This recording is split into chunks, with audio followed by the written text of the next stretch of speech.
The Knicks went into the Windy City and beat the Chicago Bulls 128-120 in overtime. Now check this out. That's 5 straight W's for the Knickerbockers.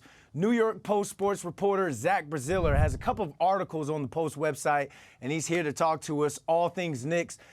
Zach, thanks for joining us. You're still out there in Chicago for the back-to-back. But let's talk about this 5 in a row for Tibbs and the gang. They're playing some pretty good basketball as of late. So how are they getting it done?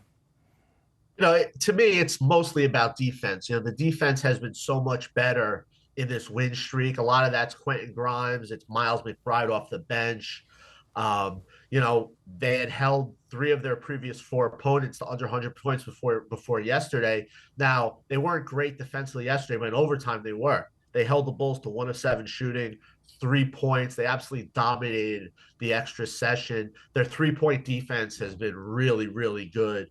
They've been really, really good defensively. I mean, that's, to me, has been the biggest change, along with Julius Randle being really good as well. I mean, if you were to say the Knicks are playing some great defense last year, or even towards the beginning of this season, people look at you like you're crazy. And you mentioned Julius Randle. Last night, he took the final shot in regulation. He missed, but the Knicks obviously still won the game. In his post-game press conference, Tibbs gave Randle some love. Last year, those two seemed like they weren't getting along, and Randle reportedly wanted out of New York. So how have they been able to rebuild and grow that relationship?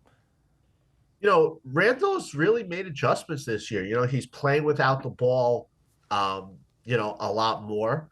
He lost weight in the offseason. He came in better shape. They've really tried to push the ball more. He has made adjustments to Jalen Brunson's arrival, and that, to me, I think is very noteworthy, because this is a guy that's really just dominated the ball in his time with the Knicks. And look, as he's played better, he has obviously, had the ball more in his hands lately.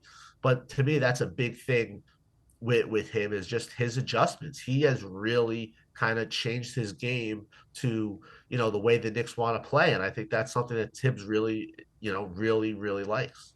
He's growing up right before our very eyes. So it's time to look ahead.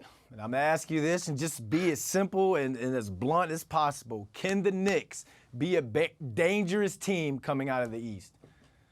I'm not ready to say that yet. Okay. I do think they have the potential to finish in the top 6, which, back in the preseason I thought was very unlikely. I do see that.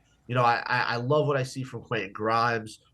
Brunson's been terrific. RJ Barrett's been much better of late. We talked about Randle. I think the Knicks, to really be a serious factor in the Eastern Conference, do need another very good player, whether it's, an all-star, superstar, or even just, another quality player. I do think they need another guy if we're talking about them being a serious factor.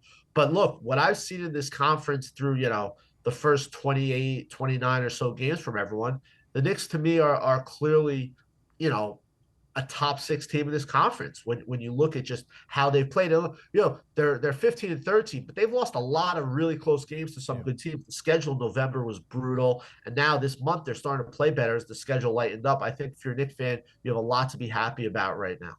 You gave me the pump your brakes. The jury's still out. I get it. All right, Zach, enjoy Chicago, and thanks for your time. Hey, man, my pleasure. Have a good one.